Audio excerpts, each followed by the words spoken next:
Antes de começar o vídeo, eu quero pedir a você que acompanha o Blog da Cidadania que se inscreva no nosso canal, curta e compartilhe os nossos vídeos, acione o sininho das notificações, que assim você nos ajuda a fazer o nosso trabalho.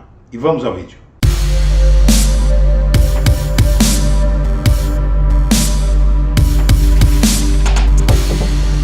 Bom dia, senhoras e senhores, hoje é 8 de julho de 2023. São 8 horas da manhã e Fernando Haddad aplicou uma goleada em Paulo Guedes, o ministro da Economia de Bolsonaro, ou a vitória do professor contra o posto Ipiranga e os outros vitoriosos no governo, na oposição e no Congresso. O maior vitorioso com a aprovação da reforma tributária é, obviamente, o ministro da Fazenda, Fernando Haddad. Ao contrário de seu antecessor, o bolsonarista Paulo Guedes, o petista acreditou que desde o primeiro minuto que o tema era importante e fundamental para o país. O antigo posto Ipiranga apresentou uma proposta ruim que envolvia apenas 2 impostos federais e ignorava o resto, numa ideia desleixada de façam vocês aí no Congresso a reforma. Obviamente, sem articulação do governo, não deu certo.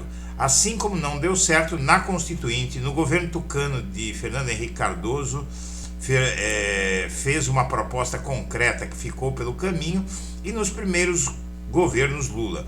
Por isso, Haddad tem muito que comemorar com o presidente da República, mas outros personagens políticos também podem fazer isso. A proposta que deu certo foi apresentada por Baleia Rossi, do MDB, mas formulada por Bernardo Api, secretário durante o primeiro governo Lula. Os dois, assim como Haddad e Lula, também saíram vitoriosos, mais discretos, mas tão vitoriosos quanto. Se soma a essa fileira o presidente da Câmara, Arthur Lira, mas o fato é o seguinte: o Lula conseguiu aprovar a primeira reforma tributária desde 1965. Desde 1965 que o Brasil tenta aprovar uma reforma tributária, e essa reforma vem a atender ao pedido de governo, de oposição, de direita, de esquerda há décadas. Mais um milagre de Lula. E o general Heleno, que pilotou o GSI no governo Bolsonaro, mentiu ao Congresso sobre o uso de aviões da FAB pelo clã Bolsonaro. Ele afirmou em 2019 que a família havia usado jatos oficiais apenas 2 vezes. No período, porém, foram 8 viagens.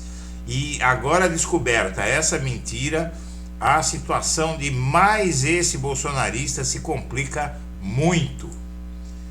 Para além da reforma tributária, vamos ver 7 vezes em que o Tarcísio se chocou com bolsonaristas, não é? Entrou em estresse com bolsonaristas. A primeira vez foi a formação do gabinete. Tarcísio cercou-se de pessoas de confiança trazidas de Brasília e ignorou bolsonaristas. Depois, houve um encontro com Lula em Brasília. Após os ataques dos apoiadores de Bolsonaro em 8 de janeiro, Lula convocou todos os governadores para uma demonstração de união e Tarcísio foi a Brasília encontrar com ele, e isso irritou o bolsonarismo. O Tarcísio deu aval à maconha medicinal, o que é rejeitado furiosamente pelo bolsonarismo. O Tarcísio deu autorização para a feira do MST. Isso não precisa nem explicar que enlouqueceu o bolsonarismo e o próprio Bolsonaro. Tarcísio fez uma ofensiva sobre a TV Cultura. Em março, a pressão do grupo de Eduardo Bolsonaro sobre a Secretaria de Cultura de Tarcísio levou a emissora vinculada ao Estado a tirar do ar um documentário crítico à extrema-direita. O programa retratava os episódios de 8 de janeiro. A transmissão do programa em 23 de março irritou bolsonaristas. Reajuste a policiais. Outro atrito recente ocorreu quando o Tarcísio inseriu na proposta de reajuste salarial de policiais um artigo que aumentava a taxa de contribuição previdenciária dos policiais. Pressionados pela base eleitoral, deputados reclamaram ao governador, que recuou e retirou a medida do texto de pauta. E o sétimo ponto de atrito é a parada LGBT, evidentemente que o Tarcísio autorizou e eles não queriam que autorizasse, o bolsonarismo não queria. O PL teme reviver racha de antigo partido de Bolsonaro com a recente divergência dele do PL na questão da reforma tributária. As brigas internas potencializadas pela reforma tributária despertaram na cúpula do PL o temor de que o partido reedite o racha da antiga legenda de Bolsonaro, o extinto PL, que mais uma vez se dividiu e acabou.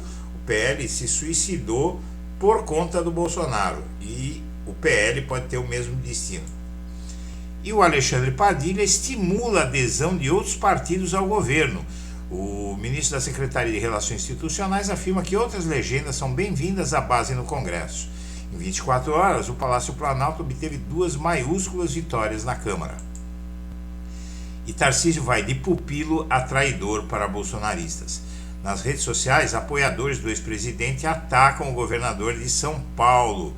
Ele virou inimigo número 1 do bolsonarismo por conta de ter ajudado o Lula nessa ampla derrota que impôs ao bolsonarismo. E o Lula viaja hoje para a Colômbia, onde vai ter um encontro bilateral com o novo presidente de esquerda do país, o Petro. O embarque será hoje, é a 9ª viagem internacional de Lula desde o início do mandato. E a eleição de 2026 pode influenciar relator de ação contra Bolsonaro no TCU. Esse relator no TCU é bolsonarista.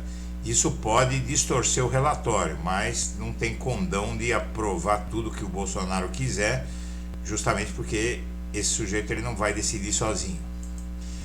E por fim, o PT planeja reverter o fundo do poço de 2020 nas eleições municipais, traçando estratégia para vencer em capitais no ano que vem. A eleição municipal do ano que vem, o PT não venceu em nenhuma capital do país 2020. Senhoras e senhores, nós agradecemos a atenção e estaremos de volta ao meio-dia.